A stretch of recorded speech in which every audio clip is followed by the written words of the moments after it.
Hello to all of you, myself Neha, and today we are going to complete or going to further read the story of lesson number 1, Desiree's Baby.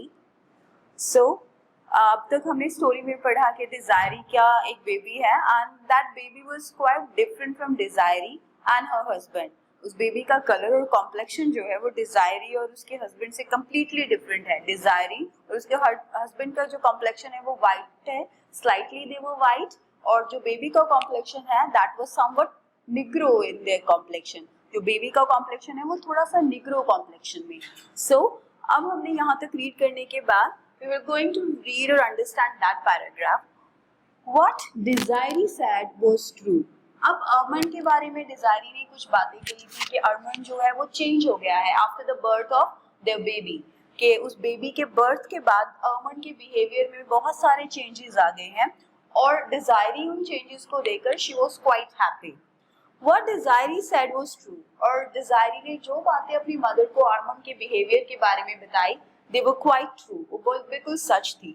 Marriage and later the birth of his son had softened Armand Aubigny's imperious and exacting nature greatly. तो डिजायरी का कहना था कि marriage और later the birth of their son, कि शादी के बाद और उसके बाद उनके बेटे के जन्म के बाद जो अरमान का बिहेवियर था, इट हैड सॉफ्ट एंडेड. वो बहुत ज्यादा विनम्र और सॉफ्ट हो गया था. अरमान जो पहले एक क्रूअल पर्सन था, he is very cruel toward his slaves, जो अपने स्लेव्स के लिए काफी क्रूअल रहा करता था. अब उसका बिहेवियर उन स्लेव्स के लिए और जर्नली एक सॉफ्ट एंडेड वे में आ गया था. उसका बिहेवियर बहुत सॉफ्ट हो गया था. अमन ऑबिग्नीज इम्प्रीशियस. इम्प्रीशियस का मतलब होता है ऐसा व्यवहार या ऐसा वे ऑफ थिंकिंग जो कि बहुत इम्प्रीशियस यानी कि बहुत डोमिनेटेड हो, बहुत एरोगेंट हो. अमन जो अपने बिहेवियर में बहुत एरोगेंट था, जो किसी की बातों को नहीं मानता था, now he is soft ended. He is quite much soft ended is in nature and एग्जैक्टिंग nature greatly. और एग्जैक्टिंग उस नेचर को कहते हैं जिसका मतलब है कि आप दूसरों से जब काम कराते हो तो आपको परफेक्ट काम चाहिए, यानी कि if you demand something perfectly is called एग्जैक्टिंग. और इम्प्रीशियस का मतलब होता है एरोगेंट. तो अरमान के बिहेवियर में ये दोनों ही फैक्ट्स जो थे वो मौजूद थे. ही इज वेरी इम्प्रीशियस, वो बहुत इम्प्रीशियस था, यानी कि वो बहुत एरोगेंट था. And he is also एग्जैक्टिंग. एग्जैक्टिंग का मतलब है जब भी उसको अपने स्लेव से काम चाहिए होता था, that would be in perfect way. उसे बिल्कुल परफेक्ट वे में अपना काम जो है अपने स्लेव से चाहिए होता था.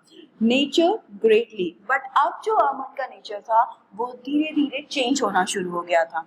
This was what made the gentle Desiree so happy. और ये वो बातें थी जो डिजायरी को और ज्यादा खुश और हैप्पी कर रही थी. For she loved him desperately.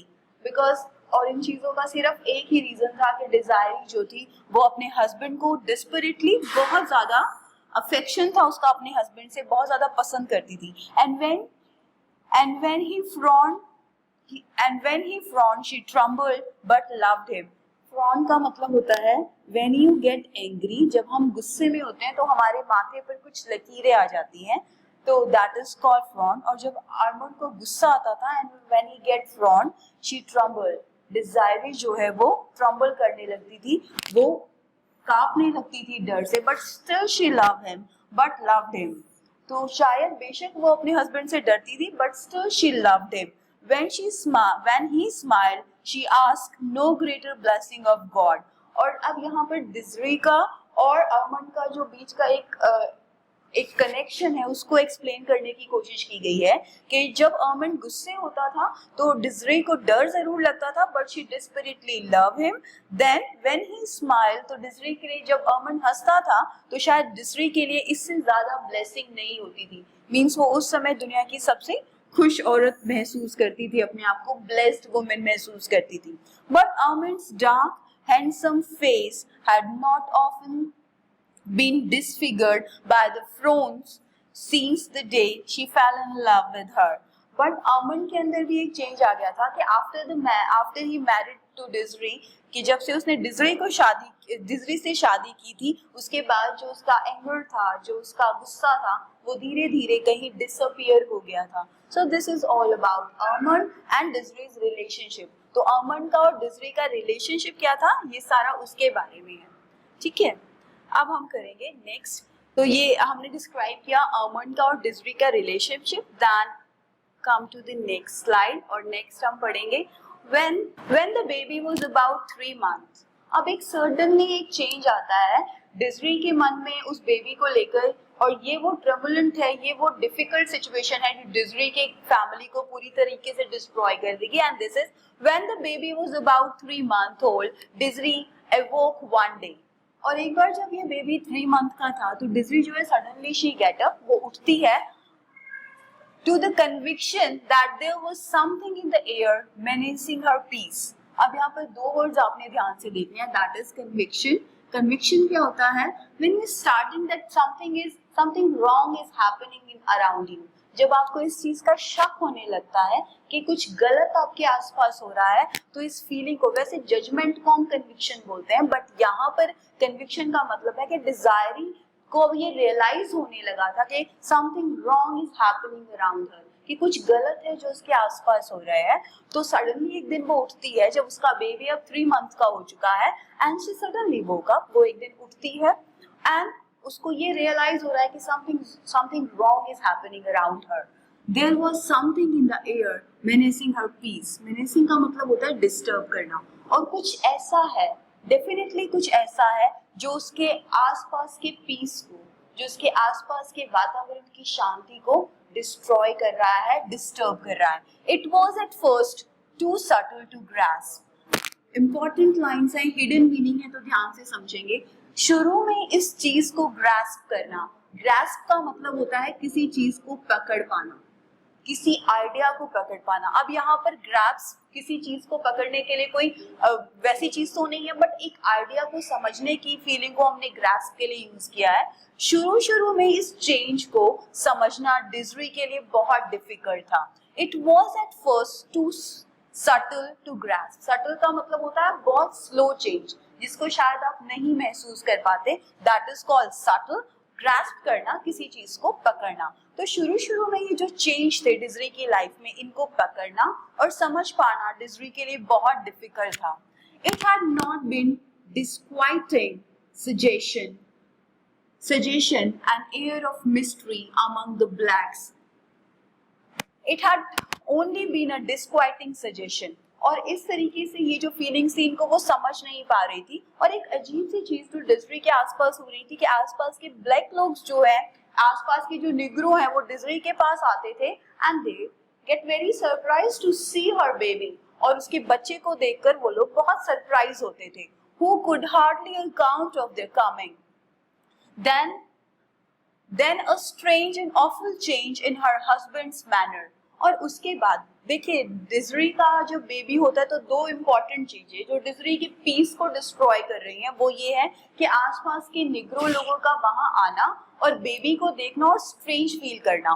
दूसरा, the change in his husband's behaviour. दूसरा, उसके हस्बैंड के बिहेवियर में एक स्ट्रेंज चेंज है, यानी कि अर्मन के बिहेवियर में। अर्मन जो मैरिज के बाद या आफ्टर हैविंग द बेबी जो एक अच्छे मूव की तरफ जाने लगा था, जिसका बिहेवियर और ज्यादा पीसफुल होने लगा था, अब सडनली उसका बिहेवियर जो है फिर से चेंज होने लगता है। Then a strange and awful change. Awful का मतलब होता है बेड, ऑफुल मीन बेड। तो यहाँ पर यह है कि अर्मन का बिहेवियर जो है वो एक मूव टुवर्ड बेड। अब वो बुरी तरह से दोबारा से खराब होने लगा था। ऑफुल मतलब बेड होने लगा था, उसका बिहेवियर जो है खराब होने लगा था। Change in her husband's manner which she dared not to ask him to explain। और अब डिजरी की हिम्मत नहीं हो रही थी कि वो उस चेंज के बारे में अपने हस्बैंड से पूछ पाए या वो उससे कह पाए कि वो उसको एक्सप्लेन करे कि why he is getting so awful in his behavior, कि क्यों वो अपने बिहेवियर में फिर से बहुत क्रूअल और awful होता जा रहा है। So when he spoke to her it was with averted eyes। और सेकेंडली एक तो उसका बिहेवियर फिर से क्रूअल हो रहा था, एंड दूसरा चेंज क्या था डिजरी के हस्बैंड यानी कि अर्मन के बिहेवियर में, कि जब अर्मन डिजरी से बातें करता था तो ही talk with her like averted का मतलब होता है कि जब हम दूसरे की आंखों में आंखें ना मिलाकर बात करें, यानी कि आप बात कर रहे हो एक पर्सन से और आप देख कर रहे हो, that is called averted eyes. तो जब अर्मन डिजरी से बातें करता था तो उसकी आंखें हमेशा अवर्टेड रहती थी.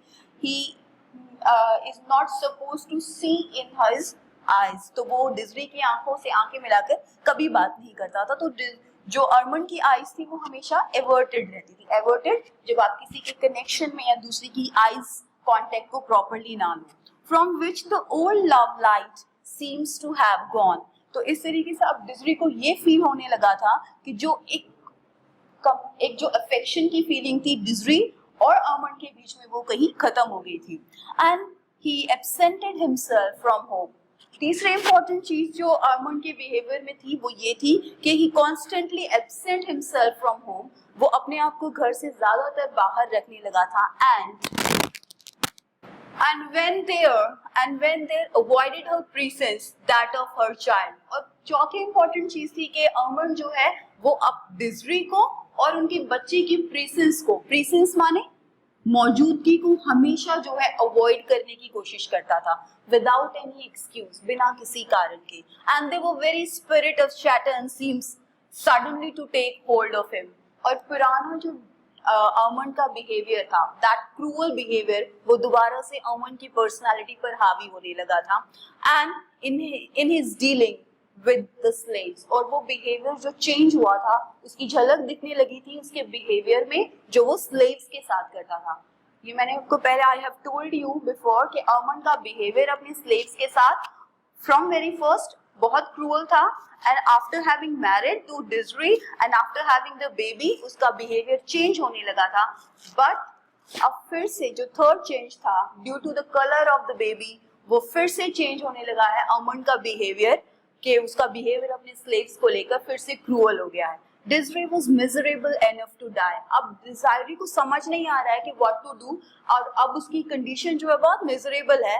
She was not able to understand what to do and what not to do. और शायद अब उसके पास रीजन काफी है कि वो अपने आप को खत्म करे.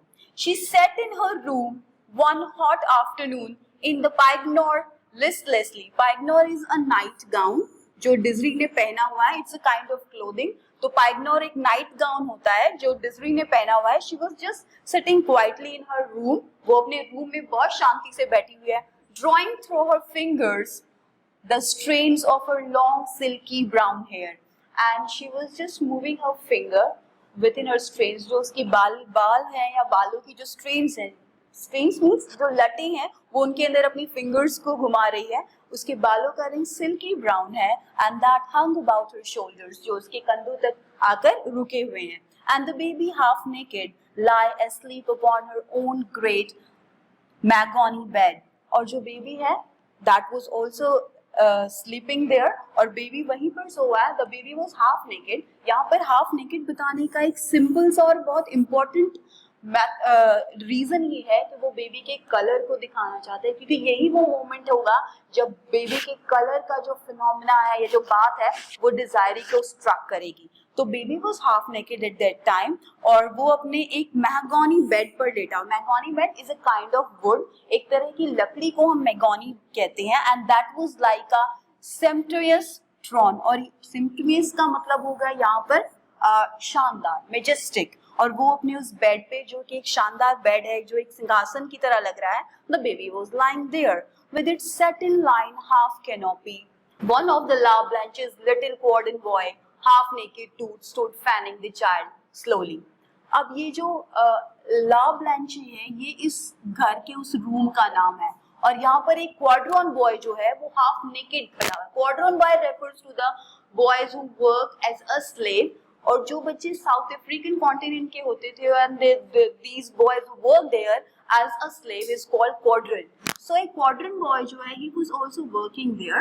He was half naked also. अब जो contrast है वो ये है कि जो that boy was also half naked and Desiree's baby was also half naked. अब दोनों बच्चे हाफ नेकेड हैं. हाफ नेकेड शो करने का सिंपल मतलब ये है कि वो उनके कलर को दिखाना चाहते हैं. डिजरी का बेबी भी ब्लैक है, and that quadrant boy is also black.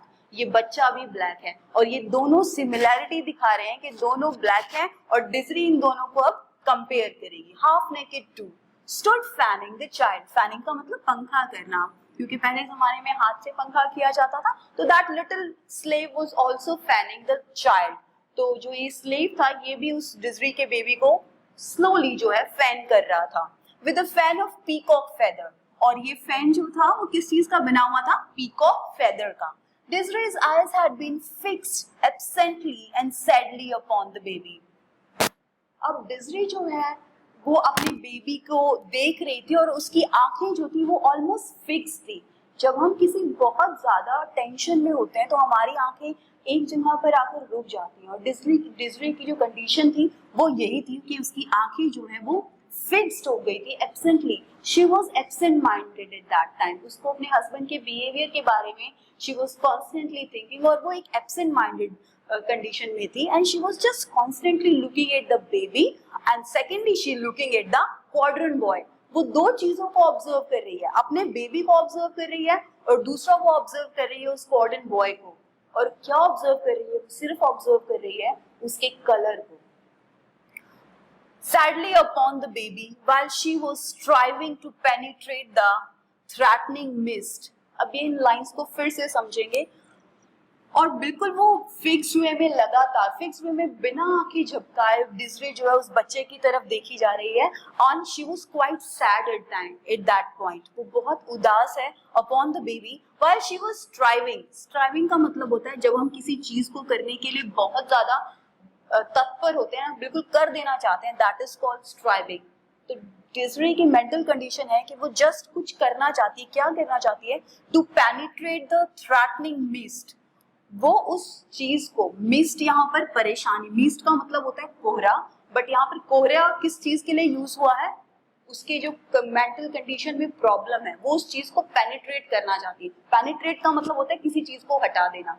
तो जो उसके दिमाग में टेंशन है अपने बच्चे की कलर को लेकर, वो उस थ्रेटनिंग कंडीशन को, थ्रेटनिंग जो हमें परेशान करता है, तो मिस्ट का मतलब हुआ प्रॉब्लम, थ्रेटनिंग का मतलब ऐसी प्रॉब्लम जो हमें बहुत परेशान कर रही है, और पेनिट्रेट का मतलब उसे रिमूव करना। तो डिजरी जो है वो इस मिस्ट को, इस प्रॉब्लम को रिमूव कर देना चाहती है अपने दिमाग से। वो इस प्रॉब्लम को सॉर्ट आउट कर देना चाहती है कि क्यों उसके बच्चे का कलर जो है एक स्लेव की तरह है, जबकि डिजरी खुद जो है वो एक वाइट कलर वुमन है। उसका हस्बैंड जो है वो is also have a white color skin. So ये प्रॉब्लम डिजरी के दिमाग में कॉन्स्टेंटली आ रही है, and that she felt closing about her.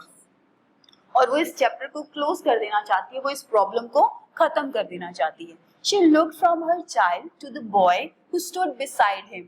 तो बार बार सिर्फ कॉन्स्टेंटली एक प्रोसेस इस पैराग्राफ में चल रहा है कि एक बार तो वो अपने She looked from her child to the boy. पहले वो अपने बच्चे को देखती है, फिर उसके बाद वो उस बच्चे को देखती है जो who stood beside him, जो उसके बराबर में खड़ा हुआ है, यानी कि वो उस quadrant boy को देखती है, उस ब्लैक बच्चे को देखती है, who is constantly fanning her child, जो constantly उसके बच्चे को हवा कर रहा है, डिजरी के बच्चे को, and back again over and over, और बार बार वो यही करती जा रही है। एक बार अपने बच्चे को देखती है, एक बार उस quadrant boy को देखती है, और ये प्रोसेस डिजरी बार बार करती जा रही है।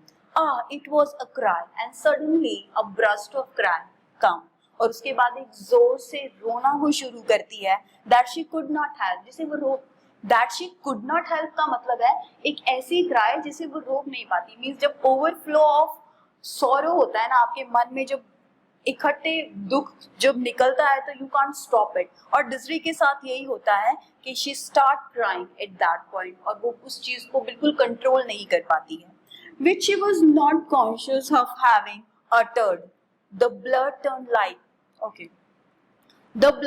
like ice in her veins. और अब डिजरी को कुछ ऐसा रियलाइज हो गया है, उसके दिमाग में कुछ ऐसा स्ट्रक हो गया है कि उसकी नसों का खून जो है वो बर्फ बन जाता है। मतलब कुछ एक ऐसा हॉरिबल उसने समझ लिया है, कुछ एक ऐसी डरावनी चीज उसके दिमाग में क्लियर हो गई है जिससे उसकी नसों का खून जो है वो जम गया है। इसका मतलब ये है कि she was completely frightened at that thought, कि वो इस सोच से, इस विचार से completely डर गई है। And the clammy moisture gathered upon her face. Clammy का मतलब यहाँ पर होता है sticky. Sticky मतलब चिपचिपा और बहुत छोटा छोटा। पानी की जो बहुत चिपचिपी और छोटी ड्रॉप्स थी वो उसके फेस पर और उसकी बॉडी पर, डिजरी के फेस पर और बॉडी पर आकर इकट्ठा हो गई है। Okay, this is all we have for our today's video lecture. I hope आप सबको ये interesting सा lesson बहुत अच्छे से समझ में आएगा.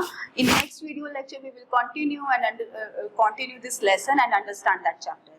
Till then, have a nice day.